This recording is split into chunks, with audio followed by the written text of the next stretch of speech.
Okay. Hello, good afternoon, everyone. For today, we're going to discuss.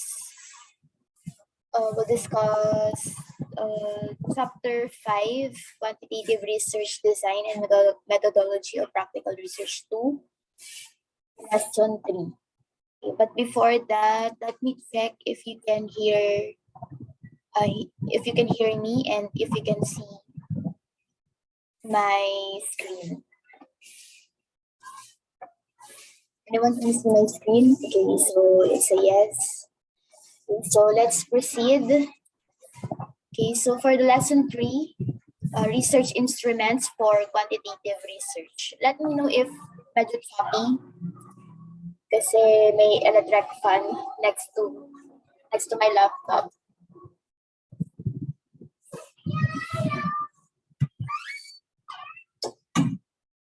Okay, so I think we can proceed na. Okay, so quantitative research design and methodology, research 3. Research instruments for quantitative research. So when we say instruments, ito yung survey form natin. Okay, usually, umiikot to sa survey form. Okay, so how can we ensure that the research instruments constructed are reliable and valid? Okay, so hindi lang tayo basta-basta nagre-release ng mga survey form or mga interview questions natin. Yun, we still need to check if the survey forms or yung mga questionnaires natin for interviews are reliable and valid. Okay, so after this discussion, we should be able to identify the instruments that researchers use in a quantitative study, and we should be able to create a valid and reliable instrument for a quantitative study and assess the instrument's validity and reliability to provide a good quantitative data. Okay, so for example, read the situation given below. For example, this is a survey form. Yan. So, hindi lang tayo basta-basta mag-drop lang ng question. So, first is we need to include yung mga instructions and ano yung mga in-expect nating parang sagot, kumbaga, or tawag dito. Kung ano yung mga ina-expect nating masasagutan nila. No? Hindi pwedeng isang question lang, ganun. Okay? So read the situation given below, then indicate your response on the space provided before the item. Refer the following responses for each item. Okay, so usually you can use Likert scale na tinatawag. Like you can rate 1 to 5, or you can use ito strongly agree, up to strongly disagree, or kung aside from using Likert scale na tinatawag, you can use din mga options like for the price or kung ano yung mga gusto nilang food, magbigay ka ng mga options. And then they'll choose kung ano yung kung ano ba yung food na gusto nila, or for the age naman kung saan sila belong dun sa mga group na mention natin. So maraming types of survey form and types ng question. But usually ito yung ginagamit or parang most appropriate questionnaire, no? Using strongly agree up to strongly disagree. Okay, so I have a large group of friends. Okay, so you can check, no, or for example, ano ka, extrovert ka, so strongly agree or agree. I enjoy being center of attention. Talking to stranger never bothers me. I like to attend large social events. I often get bored whenever I just stay at home. So I think itong question na to is appropriate for studying if the person is an introvert or extrovert, no? Okay, so types of research instrument. Okay, so ano ba yung mga instrument, no, ng research? An instrument can be defined as a tool such as a questionnaire or a survey that measures specific items to gather quantitative data. So of course, dapat yung mga part ng questionnaires natin, yung mga nakalist doon, and then yung mga or questionnaire natin for the survey or questionnaire natin for the interview should be related, no, dun sa study natin. Dapat yung topic natin nandun, hindi pwedeng out of topic yung mga questions natin. Okay, so first, no, yung first part ng questionnaire is the demographic forms. Ano kaya yung mga part ng demographic forms? So hindi tayo pwedeng mag-drop lang agad ng question na it will ask about the topic. Of course, we need to check first yung criteria natin. So ano ba yung target age natin, target gender, target ethnicity, and annual income. For example, we want to interview teenagers, okay? So kunyari nag-random sampling tayo or nagbasa lang pamimigay ng sampling natin, then yung age na sinagutan nila is above the required age, then we can reject that response, di ba? Okay, so first, yung laging first part talaga ng questionnaire is the demographic. So demographic forms are used to collect basic information such as age, gender, ethnicity, and annual income. And pwede mo rin naman itong dagdagan. Okay, so pwede ka rin naman magtanggal. For example, yung ethnicity, since nasa Pilipinas naman tayo and we want to we will be gathering the data for the Philippines. So since mga Pilipino naman yung expected natin mga respondents, so yun natin i-consider itong ethnicity. So pwedeng age or gender, annual income, and marami pang iba. Okay? So yan, for example, ito for the age. Ayan. But I think after ng discussion na to, papakita ko yung sample, yung naging sample ng questionnaire ko.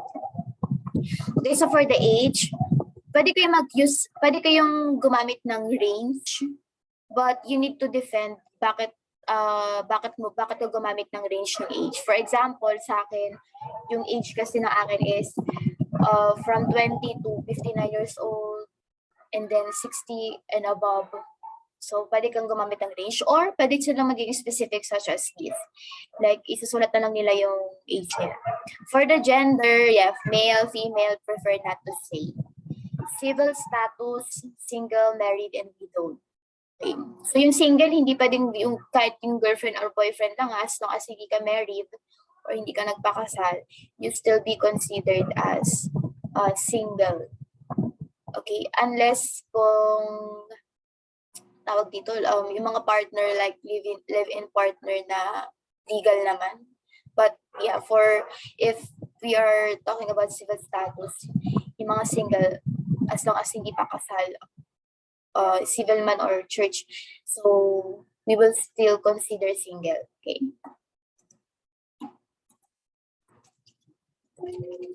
And then married, and then widowed. Okay, yan lang yung mga choices natin. But you can check naman or pwede nyo pang dagdagan yung mga choices nyo. Depende naman sa topic nyo. Okay? Yeah. Actually, sa mga panelists, natanong din nila kung bakit tayo may mga questionnaire na gano'n. Bakit kailangan natin tanongin yung civil status nila? Yan, tatanungin ng panelist yan. And then the gender, bakit natin tatanungin yung gender nila? Pwede mong sabihin or pwede mong sagutin na we want to know the difference between the male or female, yung mga performance nila, or kung gaano kaganda yung magiging performance ng female, depende dun sa topic. Okay? So yan, pati yung mga questionnaire dinedefend natin. Bakit ganito yung questionnaire natin? And then the ethnicity. So usually naman, hindi na ito sinasama. But if pang worldwide naman yung study mo, then you need to consider the ethnicity. Okay, performance measures are used to assess and rate an individual's ability such as achievement, intelligence, aptitude, or interest. Okay, kaya gumagawa tayo ng questionnaire is that we want to check their achievement, for example, and then intelligence, aptitude, and interest.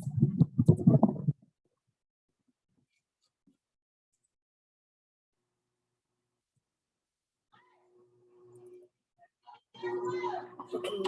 So aside from demographic, ito din yung next natin maging parang part 2 no, ng questionnaire natin.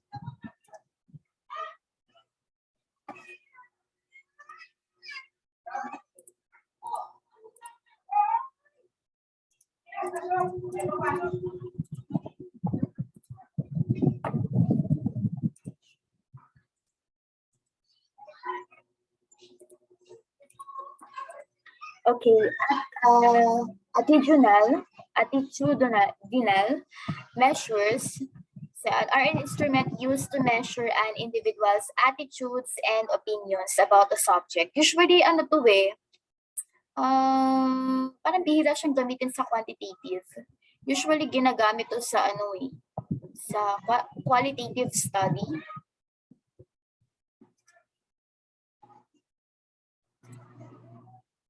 A behavioral observation checklist. Yan, ito pwede itong gamitin for quantitative and qualitative research.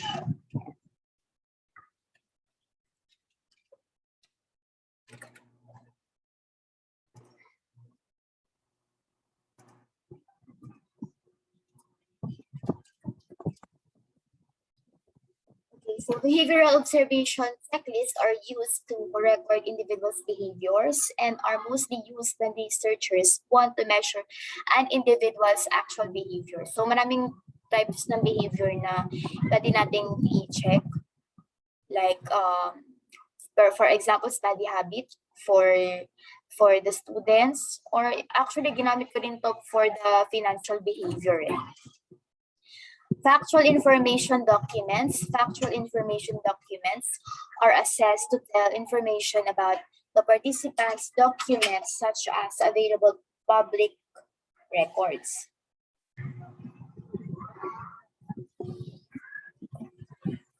Okay, and then which type of research instrument do you think is appropriate for your study and why? Okay, so ano kaya?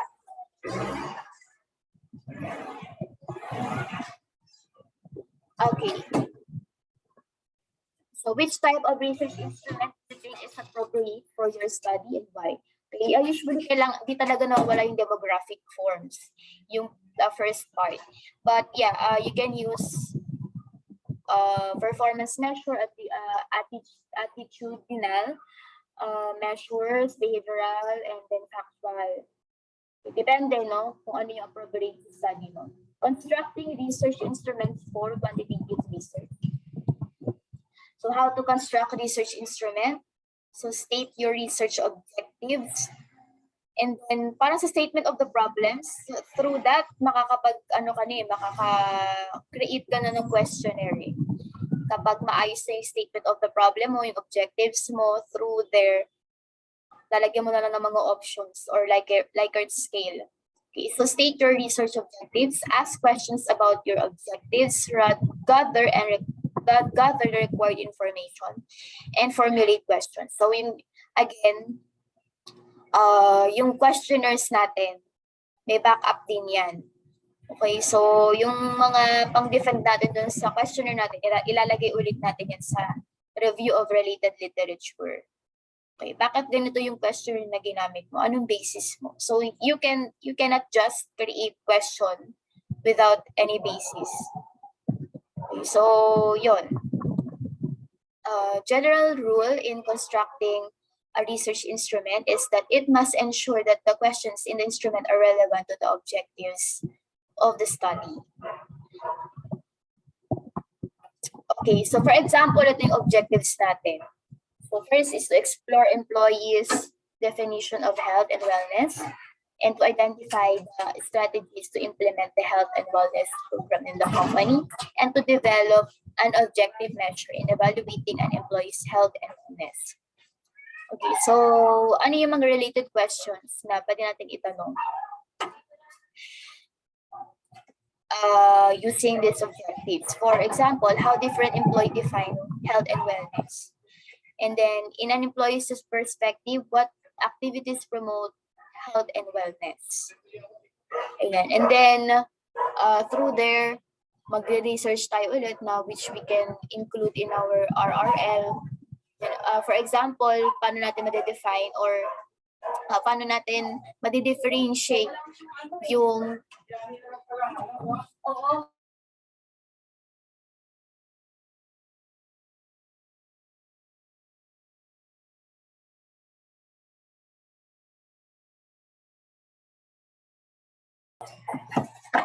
Okay, so again, for example, how do we differentiate employees, their perspective or their definition for health and wellness? For example, yung mga expected activities in promoting health and wellness and perception of health and wellness. Okay, and then for the perspective, kung ano yung mga activities na nagpo-promote ng health and wellness, yan, ano yung mga expected activities in promoting health and wellness. And through there, we can now create our questions. Okay, so again, yan, what is your age? Part pa rin yan ng demographic form. And itong first part, no, as you can see, yan, mga part pa rin yan ng demographic, like yung age, yung gender, and then yung department mo. Okay, so first part. And then yung second part, what comes to mind when you hear the words health and wellness? So parang ito yung part ng opinion.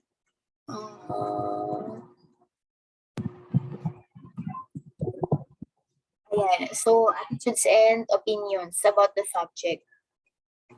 But usually, ano to mas appropriate tong itanong sa qualitative, no? Kasi we cannot really measure or tawag dito. Hindi natin basta-basta makukumpute sa statistic pag sa quantitative natin to ginamit. Medyo mahirap siyang gawin. Kasi pag sama-samahin natin yung mga similar words or similar definition, and then medyo ano siya, matrabaho kumbaga. But we can use this in quantitative, pero yun nga, mas appropriate sa qualitative. Mahirap siyang gawin sa stat. Ayun, medyo yun nga, matrabaho again. So take the following activities or programs that you think can promote health and wellness. Okay, like yoga, exercise, diet program. Actually, I do not suggest using others, no? Kasi medyo mahirap din siyang i-stat. Kung, again, i-consolidate again natin yung mga similar answers. So, mas better na mag-search ka na agad, no? Kung ano yung mga activities and programs na available. And then, i-list down mo na. Yeah. I do not suggest talaga if we are doing quantitative research, I do not suggest using others. Kasi medyo matrabaho din siya. Okay, pag gagawin natin siya sa statistic. But you can use this naman. But it's up to you. Medyo matrabaho lang yun. Kapag naggumagamit tayo ng other words, and then opinions, like sila na yung mamimili kung ano yung gagamitin nilang words. So there. So as much as possible, if you're going to use quantitative research, mas better na kahit saan silang, kahit ano yung mga questions is meron talagang answer na meron kayong mabibigay. Quality of an instrument, reliability, the stability and consistency of an instrument under different circumstances or points in time. Okay, so again, yung instrument natin dapat reliable siya where we can already conclude depende dun sa topic natin. And then yung validity, capacity to measure what is supposed to measure. And usually, ang nagbavalidate naman ng questionnaire natin is yung mga statistics natin and then yung advisor natin. Research advisor and yung, syempre yung panelist din as well. And then yung, yung statistics natin. Sila yung nagbavalidate if good questionnaire ba yung na-create natin. Do you think a research instrument can be reliable without being valid? why or why not. Pwede kasi siyang maging reliable. For example, related yung topics, but hindi siya nagiging valid when it comes to if we're going to get the answer that we are expecting. Hindi siya ganun ka-valid. So, for me, it should be reliable and at the same time, it should be validated by experts. Again, pwedeng advisor or yung statistician natin or the panelists, sila yung mag-validate yan. Types of reliability, internal consistency, so split half reliability, odd even reliability, Cronbach coefficient alpha. Usually, ang ginagamit natin for quantitative research if we're going to check its reliability. Cronbach's coefficient alpha. Alpha yung ginagamit ng mga statistics or statistician. The Cronbach coefficient alpha may be obtained using computer softwares like statistical analysis softwares or spreadsheets. Okay? So ito yung ginagamit ng mga statistician to check if reliable yung questionnaire natin. Okay. Okay, so types of reliability again, stability over time, retest reliability. So dapat yung sagot natin same pa din, yung nakukuha natin sagot even if another time sa sinugutan. Considering na same pa rin yung situation. Okay? Alternate forms, also called as parallel form. Okay, we can use, parang i-duplicate natin yung form. Parang same questions but same set of thoughts pero ayun nga, iba lang yun nga, same thoughts of parang same thoughts pa rin yung question. And then we'll check if same answer pa din yung nasasagutan na isasagot ng mga respondents.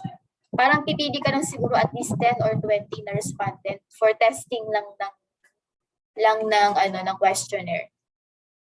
What particular constructs or variable are most likely to be stable over time? Okay, so types of validity again, phase validity, extent to which an instrument appears to measure what is supposed to measure. Content validity, ability to test items to include important characteristics of concept and intended to be measured.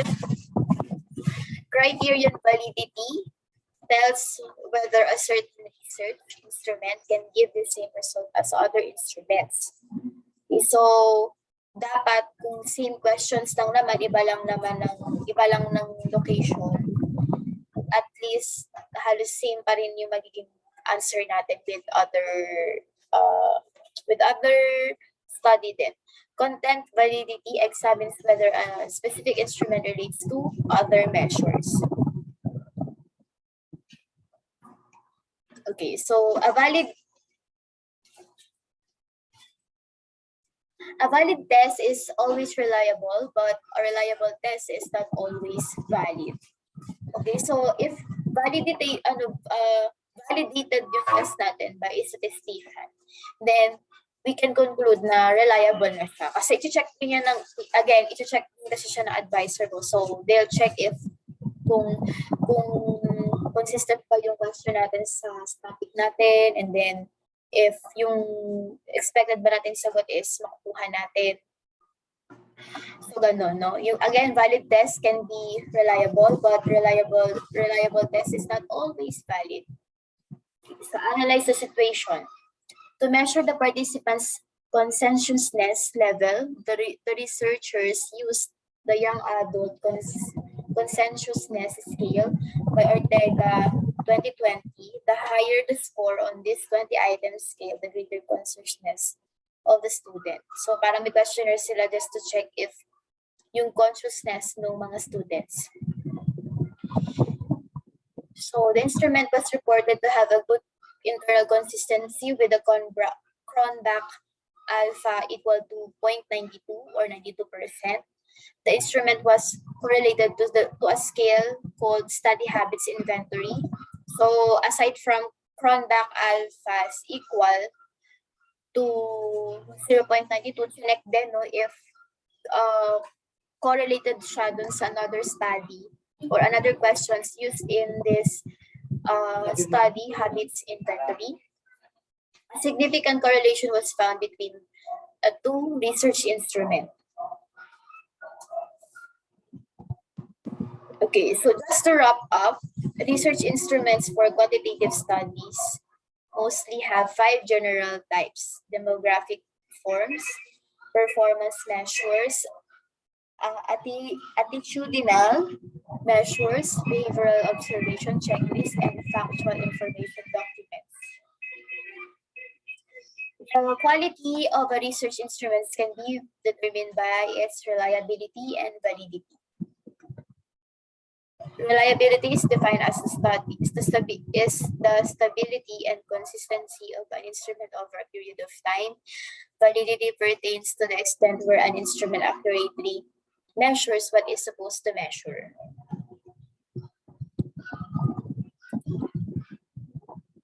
Okay, so do we have any question?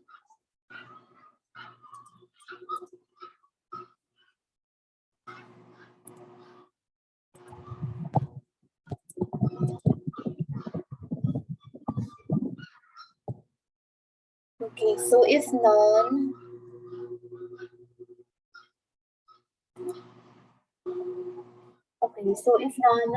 let's move on to Chapter 5, Quantitative Research Design and Methodology, Lesson 4, Planning, Data Collection, and Analysis. Okay, so after we have already checked the validity and reliability of the question, next is, well, plano, how to collect the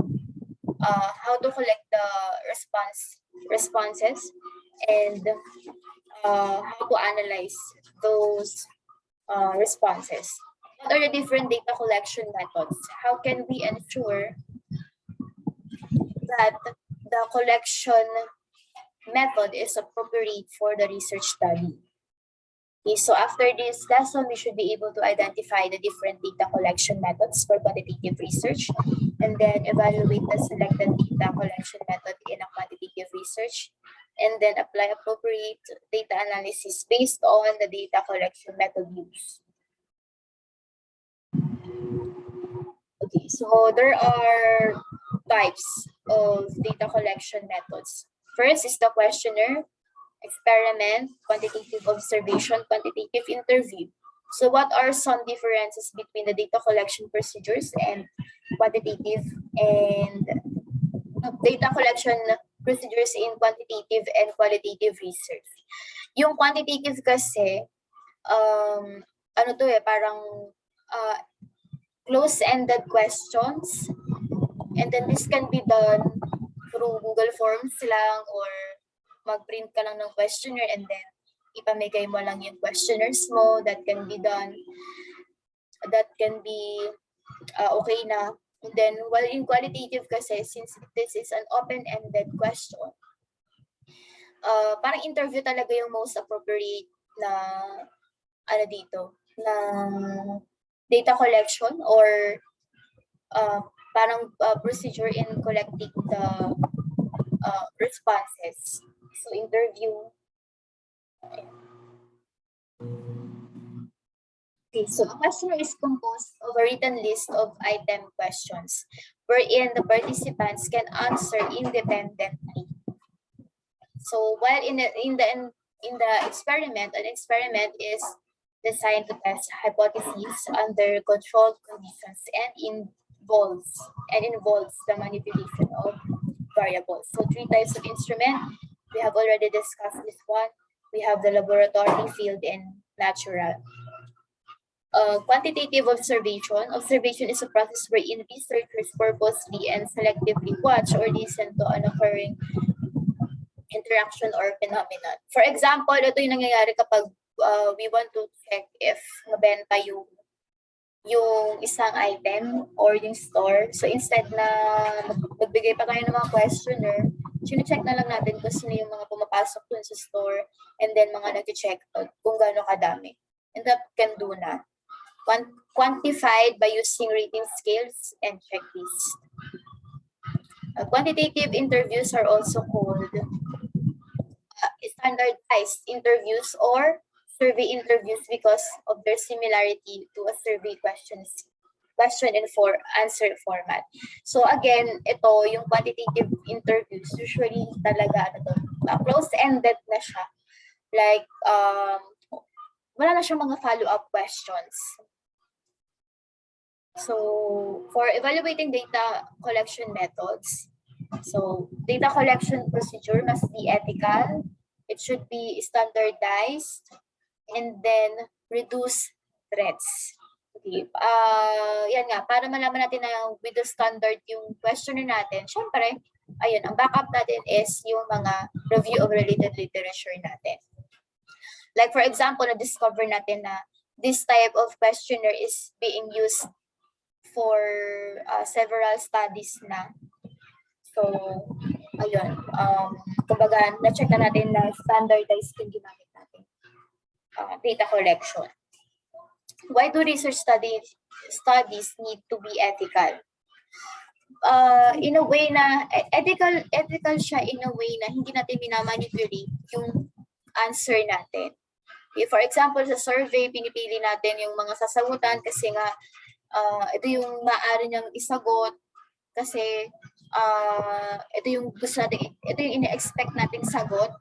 So pipili tayo ng mga pipili tayo ng mga respondents natin. So, unethical yun. So, dapat hindi tayo bias in choosing our respondents. Introduction to data analysis and hypothesis testing. Okay, so quantitative data analysis is a powerful tool that is often associated with large-scale research. Especially, pag quantitative kasi yung ginagamit natin research, we are expecting a bulk of respondents. Kumbaga, madami talaga siyang mga respondents, marami siyang sampling. Unlike ng qualitative, usually, siguro 3 to 5 yung respondents, yung ina-expect natin sasagot doon. Kasi open-ended siya na questions, interview, mahabang usapan, maraming topics, maraming follow-ups. So, if we want to check a large scale of respondents or yung sampling natin or malaki yung population natin, then quantitative talaga yung best way to use. Scales of data, we have nominal and ordinal. So when we say nominal, pertains to categories and has no numerical meaning. Ordinal naman, the data are classified according to the ranking or order of the variables. Ito yung gumagamit ng Likert scale. While yung nominal naman, para kami choices. Yan. Kung male or female, kung kung sa annual income, merong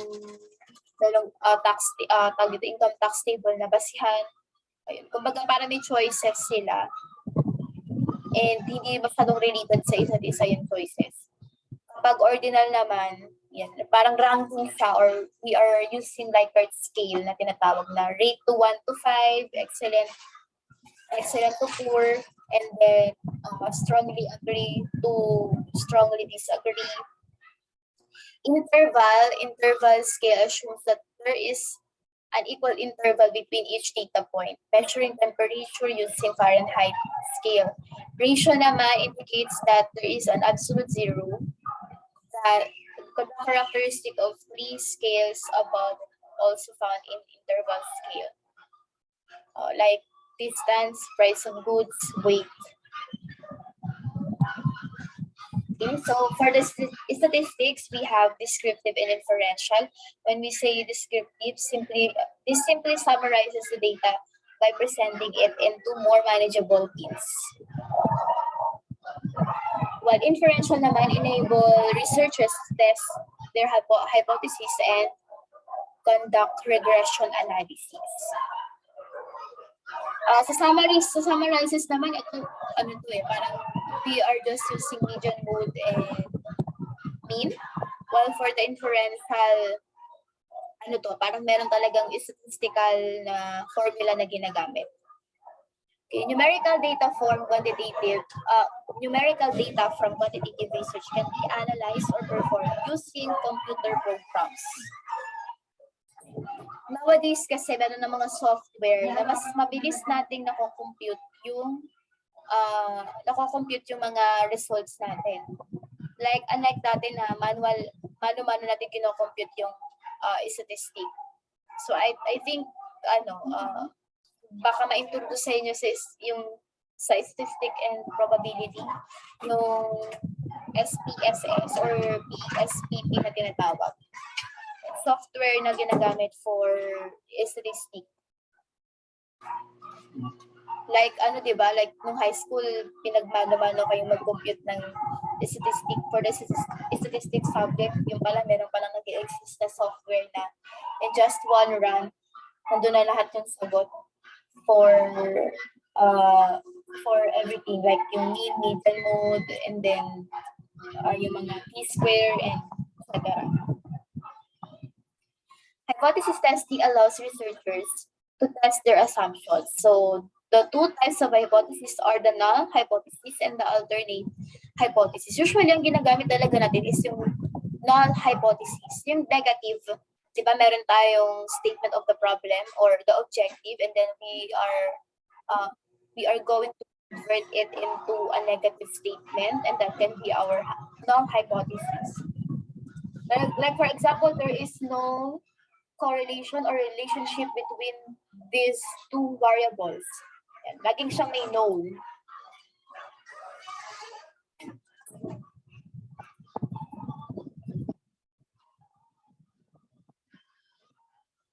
Okay, and then next, identify the data collection method. Okay, let's wrap up.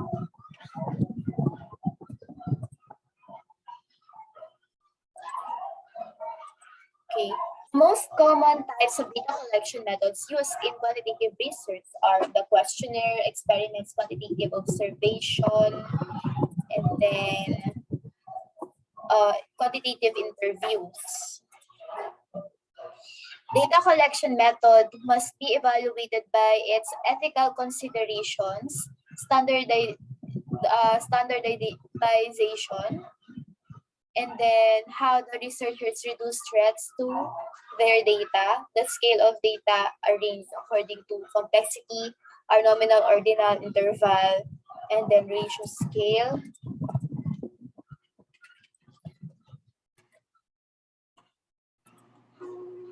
And then numerical data in quantitative research can be summarized or presented using either descriptive or inferential statistics. Okay, so do we have any question?